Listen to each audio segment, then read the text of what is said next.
Salut tout le monde. Aujourd'hui, on se retrouve pour une nouvelle vidéo sur l'histoire du groupe de Nirvana. Donc, en première partie, je vais vous lire quelques membres du groupe de Nirvana. Et en deuxième partie, je vais vous raconter l'histoire du groupe de Nirvana.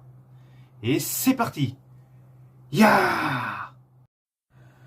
Les 12 membres du groupe de Nirvana. En premier, Kurt Cobain, guitare solo 1987 à 1994. Deuxième, Dave Grohl, batterie 1990 à 1994. Troisième, Chris Novoselic, guitare basse 1987 à 1994. Troisième, Pat Smear, guitare rythmique 1993-1994. Shade Shining, batterie 1988-1990. Jason Everman, ancien membre 1989. Dave Foster, batterie 1988. Dale Grover, ancien membre que 1988. Mark Pickerel, membre.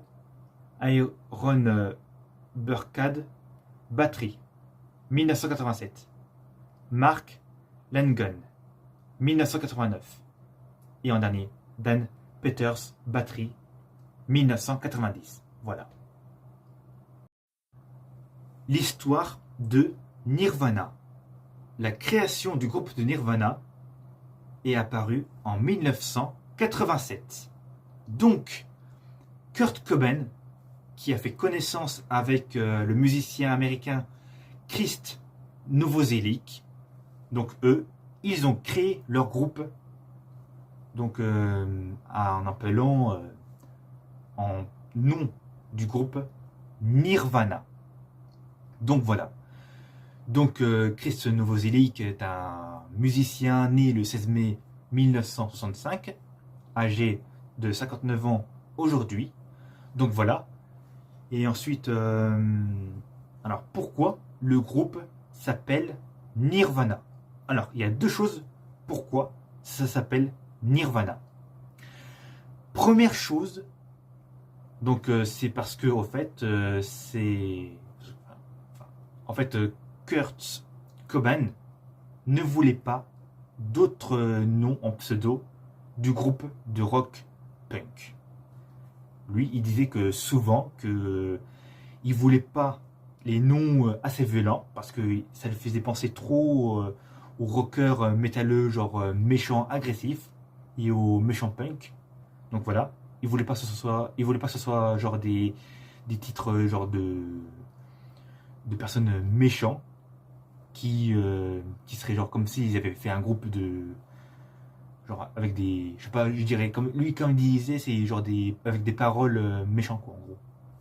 Lui il voulait juste appeler juste Nirvana avec un pseudo très sympathique.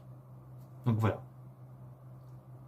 Donc deuxième chose, c'est parce que lui il avait un lien en hommage donc avec le titre de l'album Nirvana. Alors pourquoi? Eh bien parce que Nirvana, c'est un lien avec la religion bouddhiste et ensuite avec les désirs des personnes, donc ce que eux, ils avaient mentionné. Donc voilà. Donc en 1987, voilà, ils étaient en groupe. Donc 2 ans avant leur premier album, ils avaient fait beaucoup de répétitions, ce qui veut dire en gros, ils faisaient beaucoup de live, donc des concerts, avec des reprises des musiques des chanteurs connus. Donc ils avaient repris des musiques de Beatles, donc c'était genre comme de l'entraînement, et que donc voilà, ils faisaient beaucoup d'entraînement, et ensuite plus ils avaient fait beaucoup de répétitions, plus au bout d'un moment, eux, ils disaient tiens, pourquoi pas inventer des musiques. Donc voilà. Et c'est là qu'au bout d'un moment, donc 2 ans plus tard, à partir de 1989, ils ont créé leur premier album. Donc leur premier album s'appelle Blanche. Donc voilà, donc je sais plus ça veut dire quoi, genre Blanche. Donc Blanche, c'est l'album de Blanche est sorti le 15 juin 1989. Donc leur style de groupe, je veux dire leur style de leur musique, c'est donc grunge, pop rock, indépendant, hard rock et slug metal. Donc voilà. Et ensuite, c'est aussi un petit peu du rock alternatif. Donc voilà. Et ils avaient enregistré du 24 au 29 et au 30 jusqu'au 31 décembre 1988.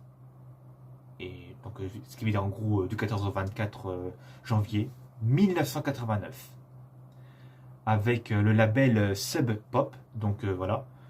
Et c'était avec donc production de Reciprocal Recording dans la ville de Seattle aux États-Unis. Donc voilà. Donc leur premier album, ça parlait en fait un petit peu de leur école parce que en fait l'histoire de leur titre School, donc School qui veut dire école. Donc eux, ça parlait de leur période quand Kurt avec ses copains était au lycée, ce qui veut dire eux tous les soirs ils allaient quelque part pour répéter avec leur guitare des musiques, donc des musiques connues, comme ce qu'ils ont fait entre 1987 et 1989. Donc voilà. Donc, alors l'album, c'est une histoire que eux, ils avaient racontée. Donc un lien avec des femmes que eux, ils avaient invitées. Donc voilà. Donc après Blanche, je crois, ils avaient dit que c'était un nom de produit, je ne sais plus quoi en fait. Et l'album, donc leur premier album, a très bien marché. Il y a un morceau que j'ai écouté. Donc le morceau c'est... je sais même plus. Mais il y avait un morceau en fait, le son, on aurait dit un petit peu du rock style classique années 60 et 70. Je pense qu'il a dû reprendre des musiques comme ça un peu. Même sur leur premier album. En plus là il y a des titres connus comme il a fait en clip I Put a Girl. Donc voilà pourquoi qu'ils avaient invité des femmes. Et c'est comme ça en fait que Kurt a rencontré Courtney, la chanteuse, en 1990. Donc ils se sont mariés entre 1992 jusqu'à 1994. Donc voilà. Et voilà. Donc leur premier album a très bien marché, mais ce n'est pas le plus vendu. Donc voilà. Et maintenant, nous allons parler du deuxième album de Nirvana. Avant la période de la seconde album de Nirvana, eux, ils avaient, avec Kurt, ils avaient rencontré le producteur du groupe de Nirvana. Donc, alors le producteur, je vais voir ça. Donc, leur producteur est Steve Albini, producteur pour Nirvana, Pixies, PG, Harvey. Donc lui, il est décédé à 61 ans. C'était le producteur des musiciens américains. Donc Steve Albini est décédé le mardi 7 mai d'une crise cardiaque. Donc voilà.